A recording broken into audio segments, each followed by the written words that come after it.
ఇక పోతే మేము అంటున్నాం, ఇప్పుడు ఈ దేశంలో ఎవరు ఏ హిందువుని అడిగినా ఎక్కువ మంది మెజార్టీ జై శ్రీరామ్ అంటుండ్రు. ఈ దేశంలో మన భారతదేశంలో ఎవరు ఏ హిందూ దగ్గరికి వెళ్ళినా మెజార్టీ జై హింద్ అంటుండ్రు. అందులో కృష్ణుని నమ్ముకున్న వాళ్ళు అవ్వచ్చు, లేదా సాయిబాబా గారిని నమ్ముకున్న వాళ్ళు అవ్వచ్చు, లేకపోతే వెంకటేశ్వర స్వామి నమ్ముకున్న వాళ్ళు అవ్వచ్చు. ఈ దేశంలో ఎవరి విశ్వాసానికి అనుగుణంగా హిందూ దేవుళ్లను, శంకరుణ్ణి, ఈశ్వరుని ఇట్లా నమ్ముకున్న వాళ్ళు ఉండవచ్చు. కానీ ఇప్పుడు ప్రస్తుతం మెజార్టీ జై శ్రీరామ్ అంటుండ్రు. నేను అంటున్నాను, జై శ్రీరామ్ అని నినాదం ఇచ్చే, శ్రీరాముడు దేవుడు అనే గొప్ప వ్యక్తి అని నమ్మకం ఉండే అది దళితుడు జై శ్రీరామ్ అన్న అయోధ్యలో పూజారిగా చేసే హక్కు ఉంటుంది. ఒక బీసీ జై శ్రీరామ్ అన్న అయోధ్యలో పూజారిగా చేసే వ్యక్తి హక్కు ఉంటుంది.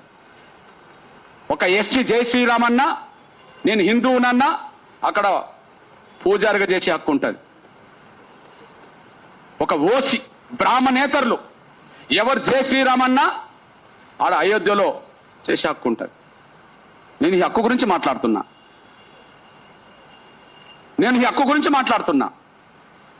హక్కు గురించి నేను మాట్లాడడం అనేది అంతకుముందు మహనీయుల కొనసాగింపు. హక్కు గురించి నేను మాట్లాడడం అంతకుముందు మహనీయుల కొనసాగింపు. ఉదాహరణకు బ్రాహ్మణ వర్గంలోనే నిజమైన సంఘ సంస్కర్త రామానుజాచార్యుడు. నేను అంటున్నా, ఒక 1000 ఏళ్ల క్రితం రామానుజాచార్యులు మంత్రం కేవలం బ్రాహ్మణుల ఆధీనంలోనే ఉండద్దు, మంత్రం సందేశం ఖచ్చితంగా సమాజంలో అన్ని వర్గాలకు చేరాలని చెప్పి, మంత్రం బ్రాహ్మణ ఆధీనంలో ఉండాలని చెప్పి శాస్త్రాలు చెప్తున్న సమయంలో, మెజార్టీ బ్రాహ్మణులు అనుకుంటున్న సమయంలో అది తప్పు, మంత్రం అన్ని వర్గాలకు చేరాలని చెప్పి గుడి మెట్ల మీదకి ఎక్కి, గోపురం మీదకి ఎక్కి అందరికి వినిపించేలాగా చేసింది ఎవరు? రామానుజాచార్యులు. నేను అంటున్నా, మంత్రం బ్రాహ్మణుల చేతిలో ఉండాలని అనుకుంటున్న రోజుల్లో మంత్రం అందరికి వెళ్ళాలని చెప్పి అన్నది సంస్కరణవాదం కాదా? అది సాంఘిక సమానత్వానికి దారితీయదా? మీరు ఎవరు వారసులు ఉండదలుచుకున్నారు? ఆనాడు కూడా రామానుజాచార్యులు, ఆనాడు 1000 ఏళ్ల క్రితం రామానుజాచార్యులు గుడి గోపురం మీదకి ఎక్కి మంత్రం అందరికి చేరే విధంగా ఆయన మాట్లాడుతున్న సమయంలో కొంతమంది ఇది ఆచారానికి విరుద్ధం అని చెప్పి ఆయన అడ్డం పడ్డారు కదా. మీరు అడ్డం పడ్డ బ్రాహ్మణుల వారసులా, సమాజంలో అన్ని వర్గాలకు మంత్రం చేరాలని అన్న రామానుజాచార్య వారసులా? మేము ఆ బ్రాహ్మణ పెద్ద అయిన సంఘ సంస్కర్త అయిన రామానుజాచార్యులకు అనుగుణంగా మేము మాట్లాడుతున్నాం.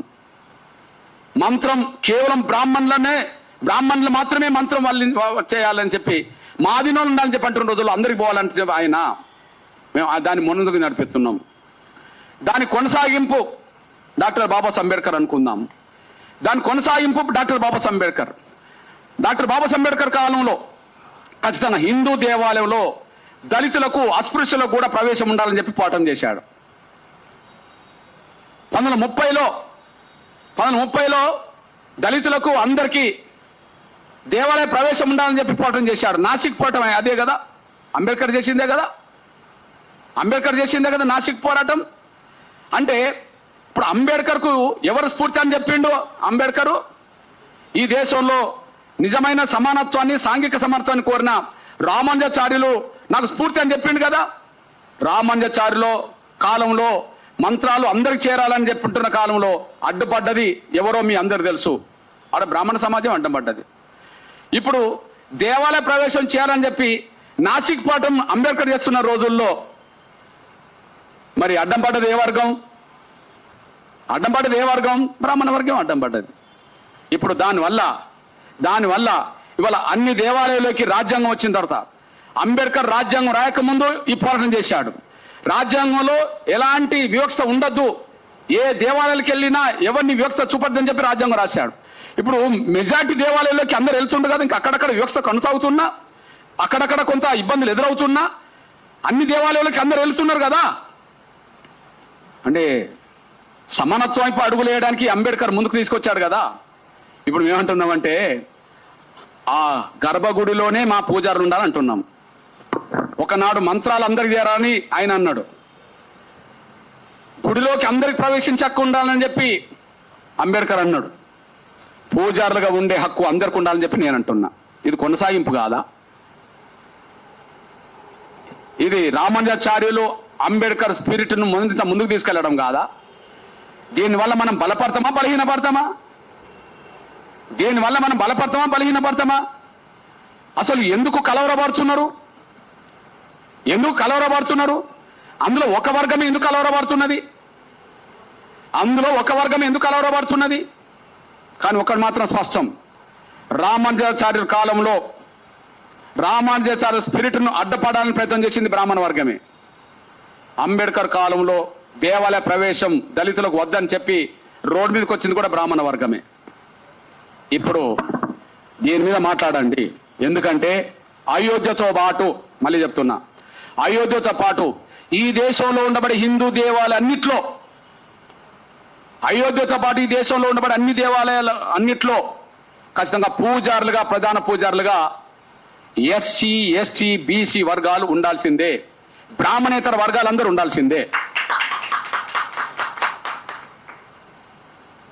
కేంద్ర ప్రభుత్వాన్ని నిర్వహించే కాడ అన్ని శాఖల్లో అన్ని వర్గాల ఆఫీసర్లు ఉన్నారు కదా.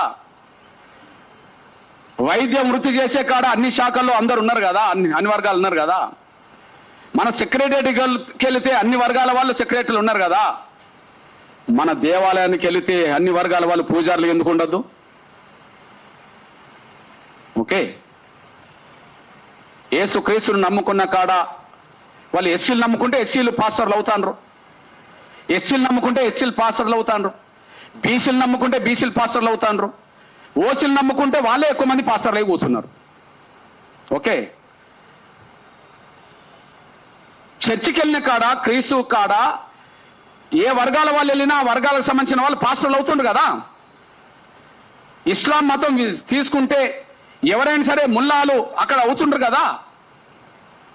మరి అయోధ్య గుడిలో బ్రాహ్మణేతర వర్గాలకు సంబంధించిన వాళ్ళు పూజారులు ఎందుకు అవ్వద్దు? నేను అయోధ్య గుడికే సెంటర్. ఈ దేశంలో చర్చ జరుగుతున్నది ఏ గుడి మీద? జరిగింది ఏ గుడి మీద? పోరాటం జరిగింది ఏ గుడి మీద? అయోధ్య కదా. నేను అయోధ్య గురించే మాట్లాడుతున్నా. అయోధ్య గురించి మాట్లాడితే అది అన్నిటికి వర్తిస్తుంది అని అర్థం. ఇంకా నేను దేని గురించి మాట్లాడినా అన్నిటికి వర్తిస్తుందని అనుకోరు. కానీ అయోధ్య గురించి మాట్లాడితే అందరికి అన్ని దేవాలకు వర్తిస్తుందని అర్థం. నేను అంటున్నా, మళ్ళీ చెప్తున్నా, అయోధ్యలో